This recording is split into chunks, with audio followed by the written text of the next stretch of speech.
Speaking of her, Paimon just remembered something. Remember how during the first Sub-Zero's festival, before the Samsara started, we came here with DUNYARZAD because she wanted to pick something up? She said it was because she had forgotten something. Okay, so Paimon's memory is working so far. Anyway, Paimon also remembers that she is staying somewhere around here. She pointed it out to us the night before the Sub-Zero's festival. Yeah, even if it's only a tiny clue, it'll probably still help us more than this needle in a haystack search.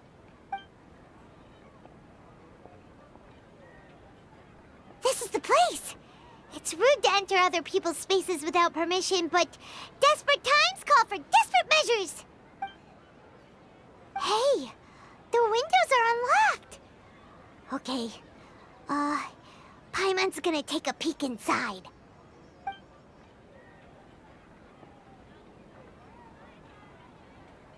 This was only a temporary residence, so there was pretty much nothing inside except this book on the table.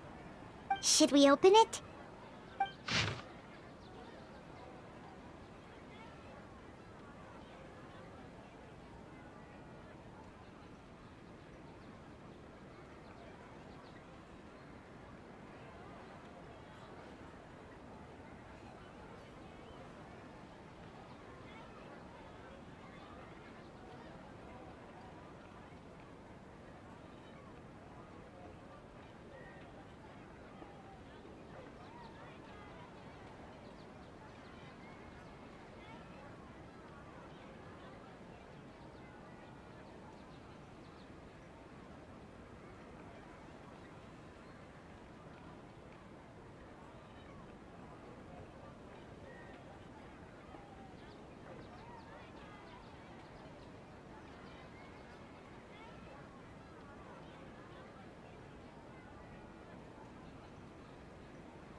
Wow, DUNYARZAD wrote all of this.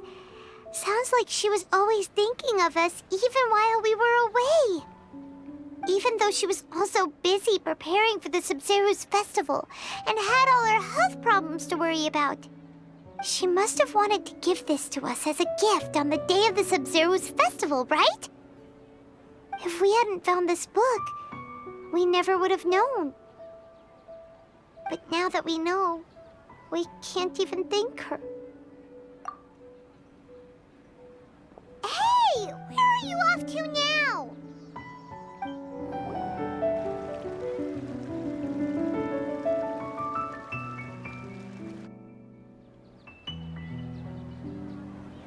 It's DUNYARZAD's puppet.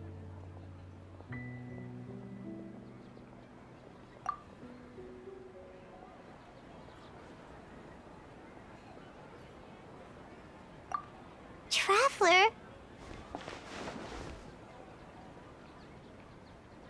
You must be exhausted.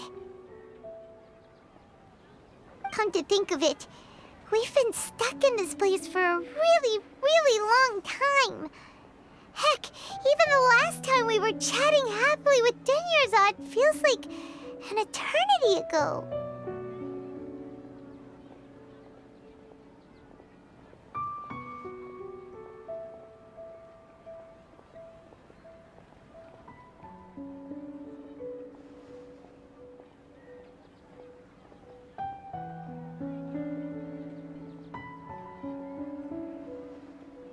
Paimon still remembers when we were sitting here, and the way her eyes sparkled when she talked about Nilou's Dance of Sub-Zeros.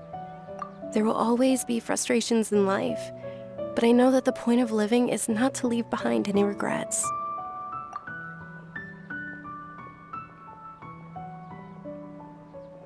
That was was what the real DUNYARZAD said, wasn't it? Does that mean... Yes, Traveler. What is it? Oh, so she's still just a puppet.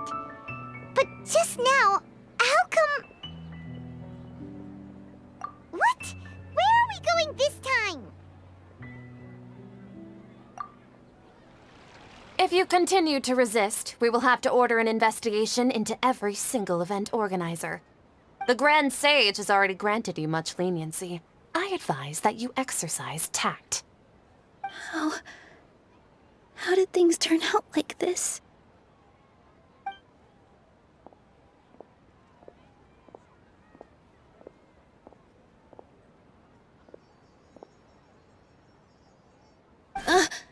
Traveler? You don't have to get involved. He's a sage from the academia. I don't want to drag you into this. Traveler? Traveler? What the heck are you doing? If you get arrested by the academia, that's another day gone to waste!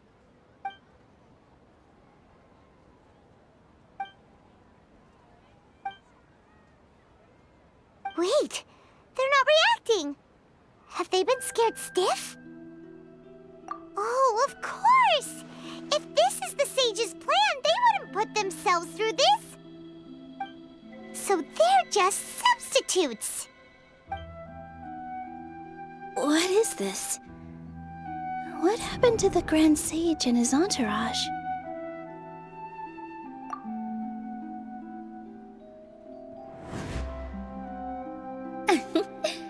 Like I said, they symbolize the goddess of flowers. It's just a shame that all the real Padisaras went extinct after her death. Yes. The Greater Lord brought forth new Padisaras in memory of the goddess of flowers. But she ultimately could never truly replicate that beautiful shade of purple.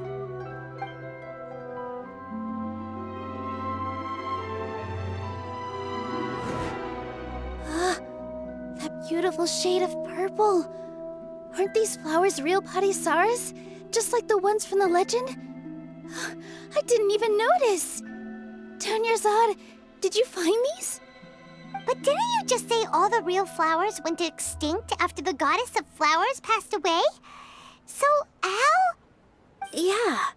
What's going on here? Huh? You guys are acting weird. But okay, I'll try.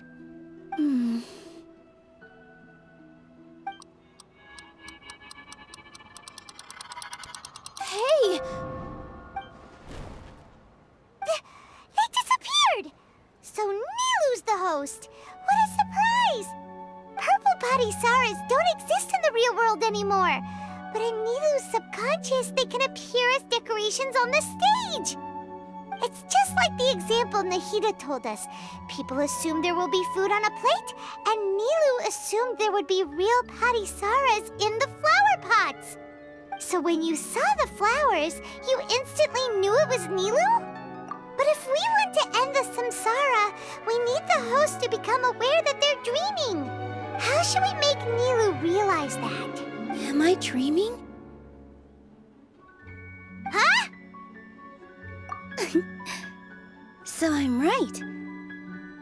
Is this Lesser Lord Kusanali responding to our celebration of the Sabzeruz festival? Wrong guess, but you aren't completely wrong either. The point is, what made you think this is a dream? As far as you know, people in Sumeru don't dream, right? Yeah, but have you heard the tale of the first sage? To prevent a calamity, he went on a journey to find the Dendroarchon. Ooh, sounds familiar. DUNYARZAD told us a story like that when we first arrived in Sumeru City. So it was about the first sage, huh? Yep, but in the part you heard, he hadn't become the first sage yet. There's more to the story.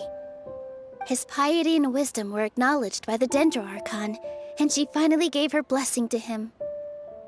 All kinds of spectacular scenes appeared in front of the first sage, as if all the knowledge in the world was being painted onto a canvas right before him. He was captivated. After who knows how long, he mastered all the knowledge he could comprehend. Afterward, he said to the Dendro Archon, "I miss my parents, my wife, and my children. I've been away from home for far too long. They must be worried." The Dendro Archon smiled. The next second, the sage found himself lying in his bed, as if he had just woken up from a dream. His wife, lying next to him, said, "You're off to search for the Dendro Archon today, aren't you? Have a safe journey, my love." In the end, the first sage took care of many disasters in Sumeru City and founded the Academia. What a happy ending. So, the first sage was dreaming ever since the beginning of the story? He never went on his journey? Yes, but his faith and determination were conveyed to the Dendro Archon, so she blessed him in the form of a dream. Paimon understands where you're coming from now. That's a really interesting connection. But we really gotta wake up soon, like the sage in the story! I see. Well, it just so happens that today's Sub-Zero's festival is almost over too.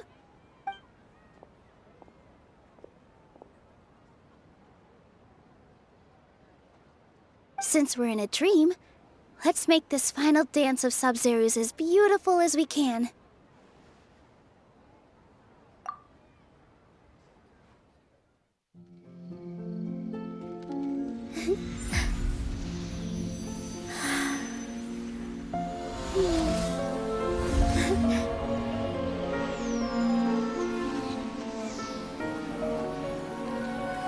The wait is over, everyone. I dedicate this to our god, the Dance of Sub-Zeros.